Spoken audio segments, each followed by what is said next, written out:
NEET வேண்டாம். முதலமைச்சர் விஜய் அவர்கள் வந்து மத்திய அரசு கிட்ட அழுத்தம் கொடுத்து கோரிக்கை வைக்கலாம். சென்ட்ரல் கவர்மெண்ட் அதை ஓகே பண்ணணும்ல. இப்போ பேசுகிறாங்கல்ல, காங்கிரஸ் பீரியடில் இவங்க இருக்கும்போதே அதை சேஞ்ச் பண்ணியிருந்துருக்கலாம். நீட்டை வந்து இவங்க அசால்ட்டாக விட்டுட்டாங்க இல்லையா? கிட்டத்தட்ட 10 ஆண்டுகள் நல்ல கொழுத்த மினிஸ்ட்ரியில் இருந்தாங்க. டிஎம்கே வந்து ஒரு ஜென்சி மீட்டிங்ஸ் எல்லாம் என்ன சொல்கிறாங்கன்னா, பொலிட்டிசைஸ் பண்ணுறோம் நாங்கள் அவங்கள. எப்படி பொலிட்டிசைஸ் பண்ணுறது எப்படின்னா, 1 2 3 4ன்னு 15 இடங்கள்ல இடைத்தேர்தல் வர்றதுக்கு வாய்ப்பு இருக்கு. அடுத்தடுத்து ரிசைன் பண்ண போறாங்க. நாங்கள் அவங்கள ரிசைன் தான் சொல்கிறோம். அதிமுகவுக்குன்னு ஓட் பண்ணியிருக்காங்க. 62,000 ஓட்டு வித்தியாசத்தில் அவர் ஜெயிச்சிருக்காரு. அப்போ மக்களோட எண்ணத்துக்கு வந்து முக்கியத்துவம் கொடுக்காம தாவேக்காவுக்கு போகலாமா? யாரு? விஜயபாஸ்கர். அதிமுக ஓட்டு போட்டவங்களாம் நினச்சி பார்த்தாங்களா திமுக அவங்க கூட்டணி போடுவோம்ட்டு? பட் அதிமுகவோட எதிர்காலம் என்பது 2 பேருக்குமே இல்லை. திமுகவுக்கும் இல்லை, அதிமுகவும் இல்லை. டூம் முடிஞ்சுது. சிங்கப்பெண்கள் படை அப்படின்னு ஒன்று கொண்டு வந்தீங்க. அதோட ரோல் வந்து என்னவா இருக்கு அப்படிங்கிறதே தெரியல. நீட் வேண்டாம், என்இபியில் வந்து எங்களை வந்து நிர்பந்திக்க கூடாது அப்படின்னு சொல்லிட்டு முதலமைச்சர் விஜய் அவர்கள் வந்து அங்கே போயிட்டு மத்திய அரசுக்கிட்ட அழுத்தம் கொடுத்து கோரிக்கை வைக்கலாம். ஆனால் கோரிக்கை வந்து அப்போ யார் வேணால் வைக்கலாம். ஆனால் சென்ட்ரல் கவர்மெண்ட் அதை ஓகே பண்ணணும்ல. அப்போ அது ஓகே பண்ணினாதான் அது சொல்யூஷன் ஆகும். அப்போ அவங்க ஓகே பண்ண மாட்டாங்க. பண்ண வைப்போம். அதுதான் எப்படி? இது வந்து தாவேகா, it is not looking it governance just for 5 years. It is going to be a long year. ஒரு 20 years தாவேகா தமிழ்நாட்டை ஆளப்போகுது. வாட் எவர் தட் இப்போ நீங்கள் வந்து உண்மையிலே இதை பண்ணணும்னா என்ன நடத்தணும்? நம்ம மத்திய அரசு பண்ண மாட்டேங்குது. என்ன பண்ணணும்? கோர்ட்டு போனாலும் அடிப்படை மாற்றம் நீங்கள் பண்ணாமல், இப்போ ஒன்றும் இல்லைம்மா, ஒரு சின்ன எக்ஸாம்பிள் சொல்கிறேன். இந்திய அரசியலமைப்பு சட்டத்தில் என்ன சொல்லுதுன்னா, ஒன்றிய அரசு இந்தியா முழுவதும் ஹிந்தி தேவநாகரி ஸ்கிரிப்டை ப்ரொமோட் பண்ணணுங்குது. யார் சொல்கிறா? இந்தியன் கான்ஸ்டியூஷன் சொல்லுது. ரைட்டுங்களா? ஹிந்திக்கு முன்னுரிமை கொடுங்க, அதை பரப்புங்க, அதுக்கு நிறைய ஃபண்டு ஒதுக்கி அதை ப்ரொமோட் பண்ணுங்கன்னு யார் சொல்கிறா? இந்திய அரசியலமைப்பு சட்டம் சொல்லுது. எந்த அரசு வந்தாலும் அதை செய்யுது. ரைட்? ஏன்னா it is fulfilling the constitutional duty. ஆனால் நம்ம என்ன சொல்கிறோம்? இந்திய திணிக்காதான்னு கத்துறோம்.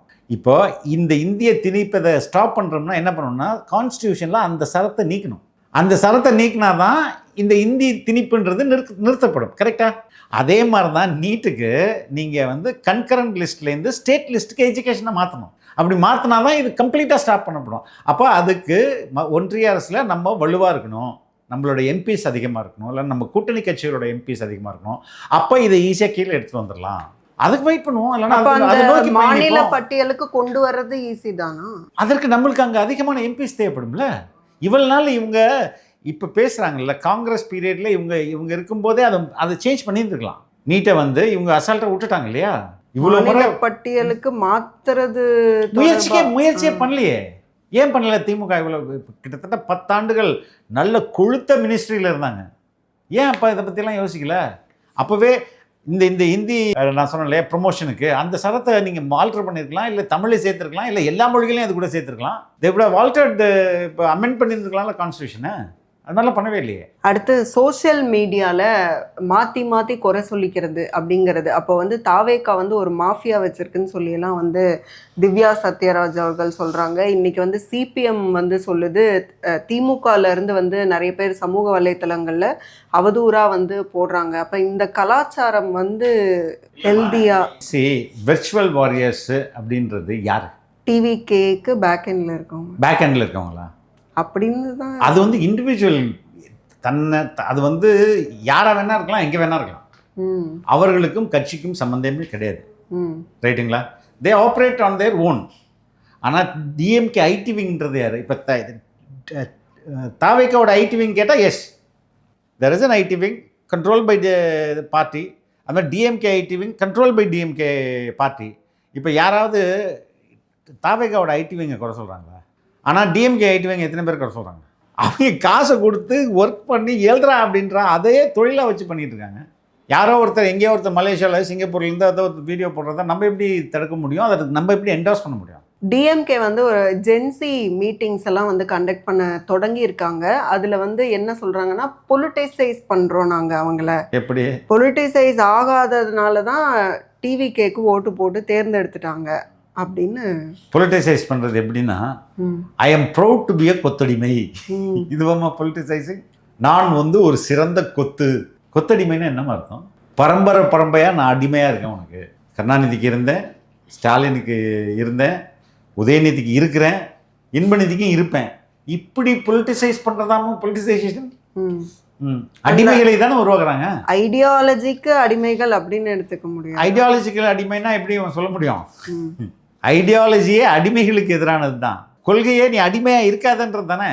நான் அடிமையா இருப்பேன் அப்படின்றது எப்படி வந்து கொள்கையாவே இருக்க முடியும்? அடுத்து இடைத்தேர்தல் அப்படின்னு வரும்போது கிட்டத்தட்ட 1, 2, 3, 4ன்னு 15 இடங்கள்ல இடைத்தேர்தல் வர்றதுக்கு வாய்ப்பு இருக்கு அப்படின்னு சொல்லி தகவல் வருது. அப்ப அடுத்தடுத்து ரிசைன் பண்ண போறாங்க. எனக்கு தெரிஞ்சு 6, 7 இடத்துக்கு தானே வரப்போகுது. ஃப்ரீ வில்ன்றது வேற. நாங்க அவங்களை ரிசைன் பண்ண சொல்றோமா? அப்படிதானே சொல்றாங்க, சொல்லுவாங்க. அதோடைய ஆஃப்டர் எஃபெக்ட் என்னாச்சு? ஏமா முன்னாள் எம்பி, முன்னாள் எம்எல்ஏ, முன்னாள் மினிஸ்டர் எல்லா கட்சியிலேருந்து வந்து சேர்றாங்க. இங்கே சேர்றாங்களா இல்லையா? திருமாவளவன் அவர்கள் சொல்ற மாதிரி அவங்க வரேன்னு சொன்னா கூட நீங்க ஏன் சேர்த்துக்கிறீங்க? அப்போ உங்களுக்கு அந்த இன்டென்ஷன் இருக்கு. நாங்க இப்ப சேர்த்துக்கிட்டு என்ன ஒரு கட்சியில அடிமட்ட தொண்டரா வராங்க, தொண்டரா தானே வராங்க. இப்ப விஜயபாஸ்கர் அவர்கள் வராங்கன்னா அவங்க மேல ஆல்ரெடி வந்து குட்கா கேஸ் அவர் வந்தாராங்க, கேள்விப்படுறோம். இல்ல வந்துட்டாராங்க, வரதான் சொல்றாங்க. வந்துட்ட பிறகு எப்பவுமே கன்ஃபார்ம் ஆகட்டுமே. அதுக்கு முன்னாடி நம்ம எதுக்கு பேசணும்? அவருக்கு அதிமுகவுடைய தலைமை பிடிக்காம இருக்கலாம். அவர் வந்து ரொம்ப தன்னை மையப்படுத்தி இயங்குறாரு. யாரு? எடப்பாடி. அதனால அதற்காக இருக்கலாம்.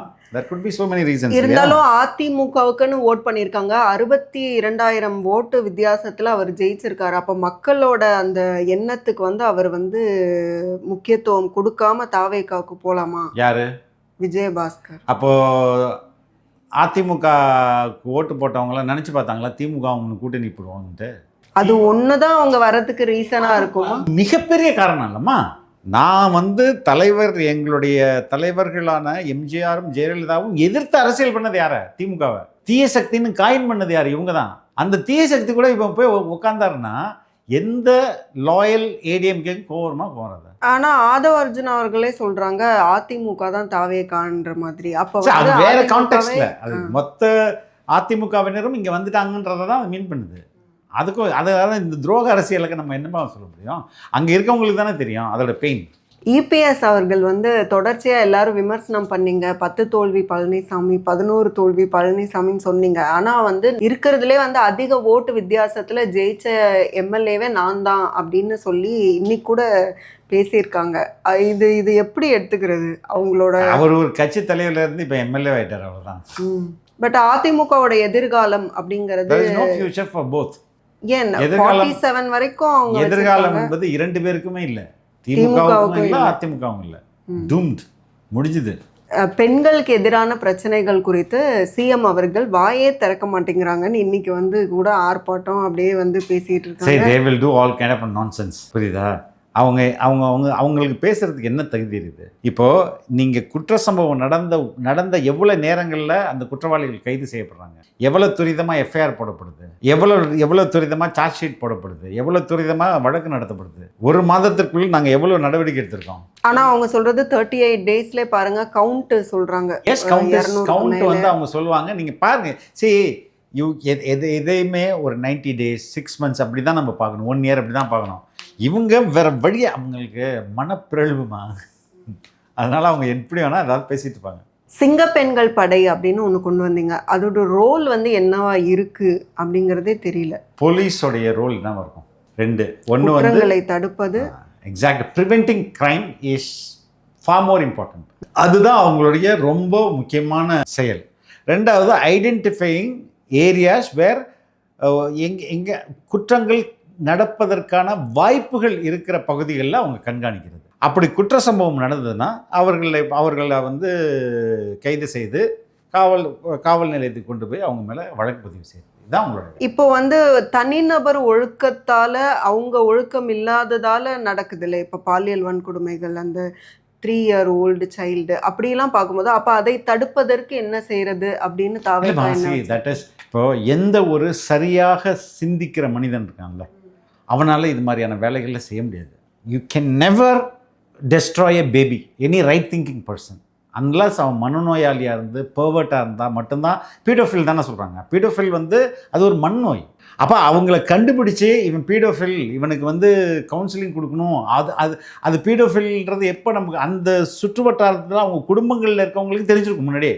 அவங்க தான் சொல்லணும் வெளியில், இல்லைங்க இவர் மனநிலை. பீடோஃபில்ன்றது ஒரு கைண்ட் ஆஃப் ஒரு கண்டிஷன், ஒரு வியாதி தான் அது. அதை நீங்கள் எப்படி ட்ரீட் பண்ணணுமோ அப்படி தான் ட்ரீட் பண்ண முடியும். பட் வந்து சிங்க பெண்கள் படையால கூட அந்த மாதிரி குற்றங்களை தடுக்க முடியாதுங்கும் போது அதுக்குன்னு ஏதாவது இல்லைம்மா, நீங்கள் பீடோஃபில் வந்து வீடுகளில் தாங்க இருப்பாங்க. குடும்ப வயதானவங்களுக்கு பீடோஃபில்லாக இருப்பாங்க. நீங்கள் நல்ல ஒரு மனநல மருத்துவத்தை கேட்டு பாருங்கள், they will give hundreds of stories. Age ஆக அதை நான் ஜஸ்டிஃபை பண்ணுறதுல அது ஒரு நோய். அது நீங்கள் வந்து இப்போ ஒருத்தருக்கு வந்து என்ன சொல்கிறது, ஒருத்தருக்கு கேன்சர் வருது அப்படின்னா அது ஒரு நோய். அதை யூ ஹேவ் டு மெடிக்கலாக தான் ட்ரீட் பண்ண முடியும்.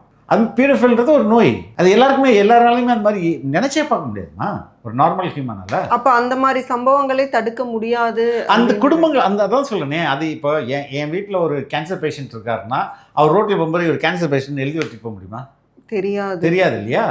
அப்போ நான் தானே சொல்லணும், என் வீட்டில் இல்லைங்க இப்போ கேன்சர் இருக்குது, we have to be treated அப்படின்னு நான் தானே சொல்லணும். இதுக்கு போதிய அவேர்னஸ் இல்லை. வெளிநாடுகளில் பீடோஃபில் வந்து ஒரு காலத்தில் அமெரிக்காவில் ரொம்ப அதிகமாக இருந்து அவனுங்க வந்து வேறு வழி இல்லாமல் they came to தாய்லாந்து, இது மாதிரிலாம் அங்கேயும் வந்து ரொம்ப பிரச்சனை ஆகி now பீடோஃபில் ஸ்ட்ரிக்ட்லி மானிட்டர்டு, தண்டனைகள் அதிகம். ஆனால் குடும்பத்தார் தான் முன் வந்து அவங்களுக்கு கவுன்சிலிங் அனுப்பி அவங்கள சரி பண்ணி அப்படி பண்ணுறதுக்கு அவங்க தான் முயற்சி பண்ணுவாங்க. நெக்ஸ்ட்டு வைகோ அவர்கள் ரொம்ப விஜய் அவர்களோட ஆட்சி வந்து அவங்களுக்கு ரொம்ப பிடிச்சிருக்குன்னு நினைக்கிறோம். ஸோ அவங்களுடைய செயல்பாடுகள் அடுத்தடுத்து அப்படி தான் இருக்குது.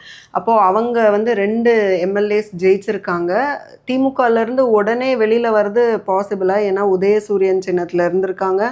அப்போ அவங்க வெளியில் வந்துட்டாங்க. மதிமுக வந்து தாவேகாவோட ஜாயின் பண்ணுதுன்னாலுமே அவங்க நிலைமை என்ன ஆகும்? திருப்பியும் அங்கே அது ஒரு கர்டசியாக தான் 2 பேரும் சந்திச்சிருக்காங்க. அது வந்து அதுக்கு மேலே அது அரசியலாக்குறது எதுக்கு? வை ஷுட் பி வெயிட் பண்ணி பார்ப்போம். நடக்கிறதுக்கு முன்பே சொன்னால் அது ஜோசியம், அதை எப்படி நம்ம சொல்ல முடியும்? பட் வாய்ப்பு இருக்கிறதுக்கான எல்லா அறிகுறிகளும் அது உண்மையில நடக்கட்டும். அப்படி நடந்ததுனா தானே நம்ம பேச முடியும். நடக்கிறதுக்கு முன்பே சொல்லி என்ன, what is the thrill in it? There is no thrill. மிக்க நன்றி. உங்களோட நேரத்துக்கும் கருத்துக்களுக்கும். மீண்டும் இன்னொரு சந்தர்ப்பத்தில் பேசலாம். நன்றி.